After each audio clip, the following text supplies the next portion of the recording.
I think it's so amazing to see the great power of Hashem,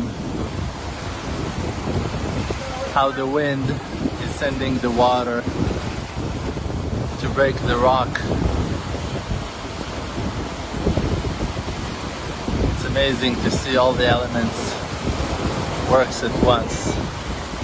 The great sun, heat of the day,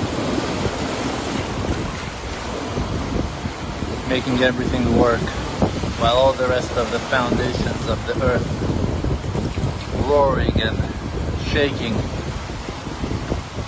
Such an amazing sight to see the great power of the Master of the universe